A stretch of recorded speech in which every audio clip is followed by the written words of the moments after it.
नमस्कार मंडळी, 14 जुलै 2024 रोजी विशाळगड येथे दंगल घडली आणि त्यानंतर गेल्या 6 महिन्यांपासून विशाळगडावर बंदी आदेश जे आहे ते जारी करण्यात आलेले होते. कोणत्याही पर्यटकाला गडावर सोडण्यात येत नव्हतं. मात्र जिल्हा प्रशासनाने आता हे बंदी आदेश कुठेतरी मागे घेतलेला आहे आणि आता पर्यटकांसाठी नियम व अटी शर्ती लागू करून खरं तर परत पर्यटकांना विशाळगड उघडण्यात आलेला आहे. आणि आज आपण विशाळगडावर चाललेलो आहोत. तेथील परिस्थिती कशी आहे हे आपण तिथे पाहणार आहोत. माझ्याबरोबर माझा मित्र सूरज आहे आणि आम्ही दोघंजण आता गाडीवर निघालेलो आहोत आणि पाहूयात तिथील आता नेमकी परिस्थिती 6 महिन्यानंतर कशी आहे ते. चला तर मग.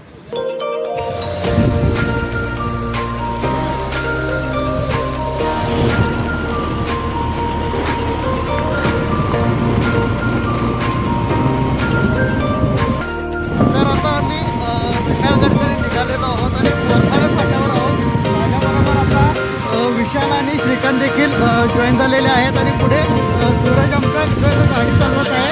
येथे पाहायला गेलं तर गाडी चालवत आहे तो विशाल आणि हेल्मेट घातला आहे आमचा श्रीकांत. म्हणजे किती सेफ्टीची काळजी जी आहे तो श्रीकांत आपल्याला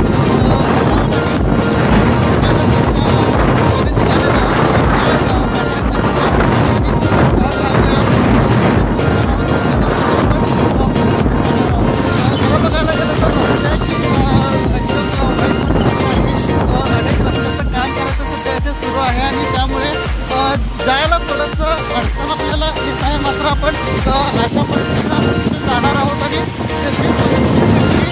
काय आहे हे आपण तिथे पाहणार आहोत.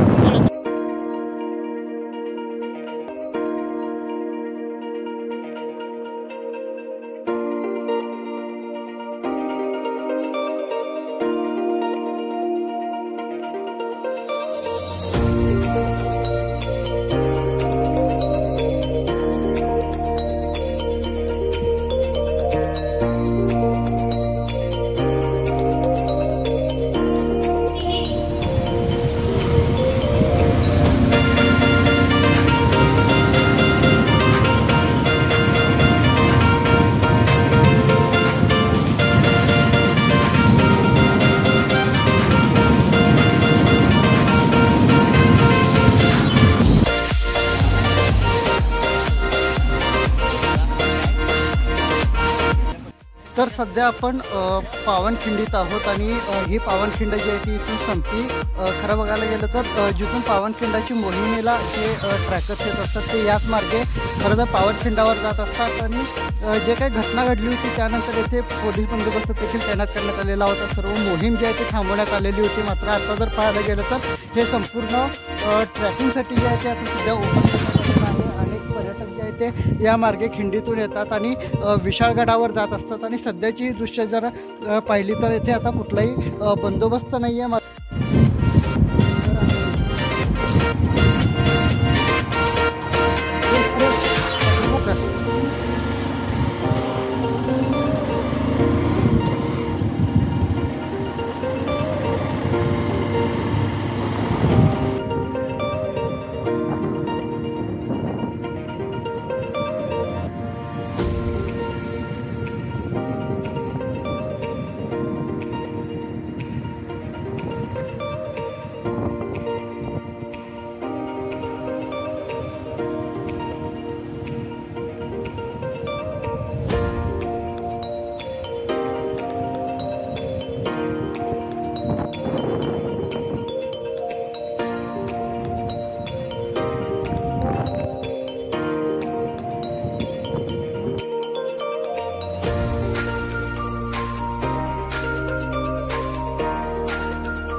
तर आता आपण विशाळगडाच्या पायथ्याशी आहोत आणि आता पायथ्यावरून जे आहे ते आपण आता हे सर्व जे पायऱ्या आहेत तिथून आपण जी काही परिस्थिती घडलेली होती ती पाहत आता विशाळगडाकडे जात आहोत।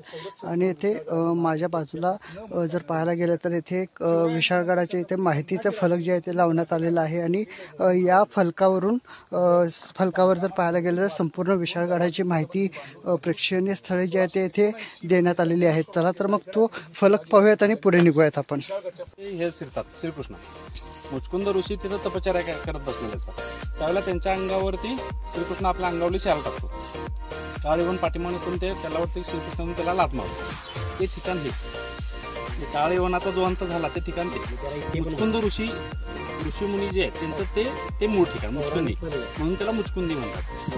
हो, नदीचं नाव त्यांच्याच आहे ना, ते नदीचं नाव दिलं आहे।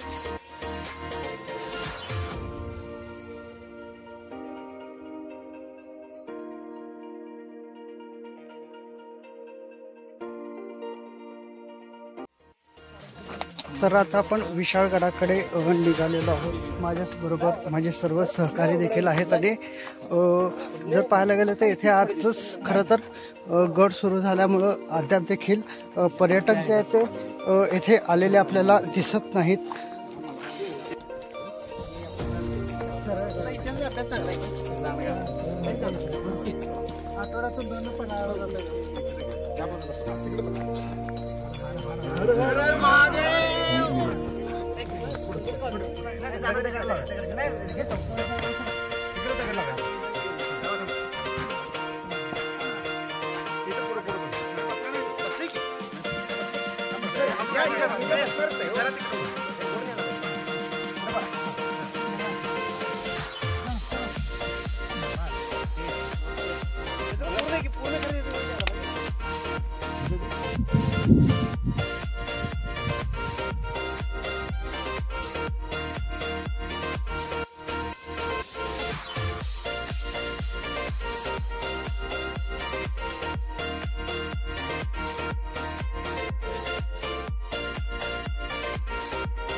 तर आता आपण विशाळगडावर आलेलो आहोत आणि विशाळगडाच्या एका भागामध्ये सध्या आपण आहोत आणि माझ्या मागे जर पाहायला गेलं तर इथे काही सूचनांचे फलक जे आहेत ते इथे लावण्यात आलेले आहेत। यासोबतच इथे विशाळगडावर जे काय नक्षा गडाचा आहे तो इथे लावण्यात आलेला आहे। याबरोबरच पुरातत्व विभाग किंवा सांस्कृतिक कार्य विभाग त्यांच्याकडून ही संपूर्ण माहिती जी आहे ती सध्या इथे लावण्यात आलेलं आपल्याला पाहायला मिळतं। गेल्या काही दिवसांमध्ये विशाळगडावर जी काय घडामोड घडली, जे काय अतिक्रमण झालं, त्याच्यावर कारवाई झाली, त्या संदर्भात आपण सध्याची आजची जी काय अपडेट आहे ती आपण आज पाहिलेली आहे आणि पुढील काळात देखील कुठंतरी हे अतिक्रमण हटलं जाईल किंवा यावर काही कारवाई होती का शासनाकडून ते पाहणं महत्त्वाचं असणार आहे। यासोबतच आता सध्या तरी पर्यटकांसाठी विशाळगड खुला झालेला आहे, मात्र तेही अटी आणि शर्तींवर खरं तर कुठल्याही पर्यटकाला सोडण्यात येणार आहे। अगदी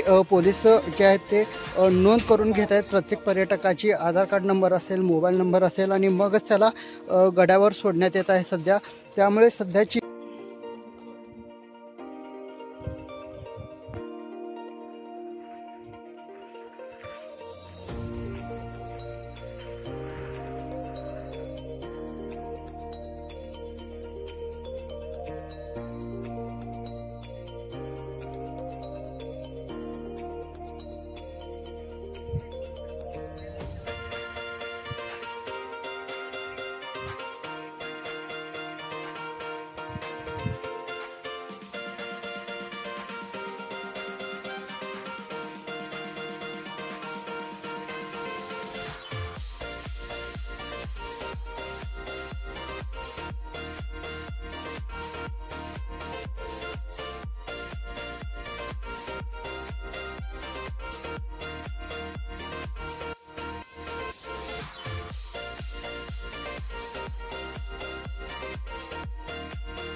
ही वेगळी विहीर आहे. अतिशय सुंदर विहीर आहे. या, इकडे इकडे अर्धचंद्र विहीर याला काय म्हणतात माहिती आहे बघा, इथून बघा.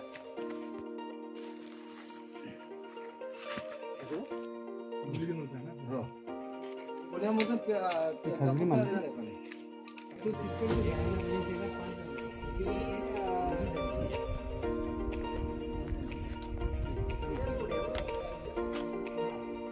जरा आतून काढा.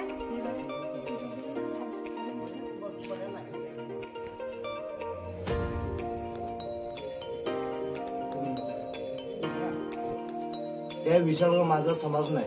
माझा समाज असतो तर माझं आसरू गलू पण दिलं नसतं आणि माझ्या हृदयात जखमा पण झाल्या नसत्या. एवढं फक्त 2च वाक्य तर मला बोलतो.